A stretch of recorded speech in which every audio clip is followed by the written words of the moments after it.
வணக்கம் மாணவர்களே, இன்று 10ஆம் வகுப்பு அறிவியல் அலகு 5 ஒளியியல் தீர்க்கப்பட்ட கணக்கீடுகள். இதில் உள்ள 2வது வினா பார்க்க போறோம். 500 கெட்ஸ் அதிர்வெண்ணை உடைய ஒளி மூலமானது 30 மீட்டர் பெர் வினாடி வேகத்தில் கேட்குனரை நோக்கி நகர்கிறது.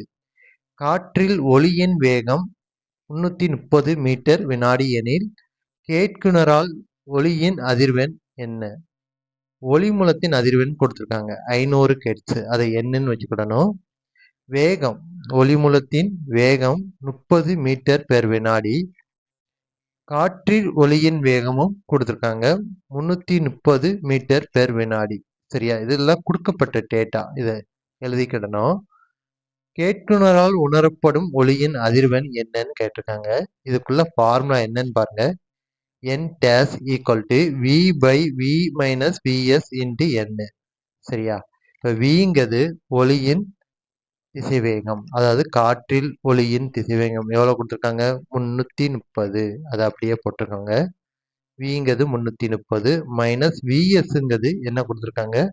30 கொடுத்துருக்காங்க. அந்த 30 அப்படியே போட்டுக்கோங்க. என்னங்கிறது என்னன்னா ஒளி மூலத்தின் அதிர்வெண். என் டேஸ்ங்கிறது ஒளியின் அதிர்வெண், அதாவது காற்றில் ஒளியின் அதிர்வெண். என்னங்கிறது ஒளி மூலத்தின் அதிர்வெண். என்ன கொடுத்துருக்காங்க? 500 கொடுத்துருக்காங்க. இந்த 500 போட்டுக்கோங்க. சரியா, இப்போ 330ல இருந்து 30 கழிச்சா 300. சரியா, இன்டு என்னது 500. இப்போ 300 இருக்கு, இங்க 500 இருக்கு. அதுக்கு 2 சைவரை என்ன செய்யலாம்? கேன்சல் பண்ணிடலாம். இங்க 3 தான் இருக்கும். 1 3 3. சரியா, 11 3 என்னது 33. இந்த சைவரை மேல அப்படியே போட்டுக்கோங்க. இப்போ என்னென்ன இருக்குன்னு பாருங்க. 110 இன்டு என்னது 5 இருக்கு. இப்போ இதை பெருக்குங்க. 5 0 0, 5 1 5, திரும்ப 5 1 5, 550 வருது.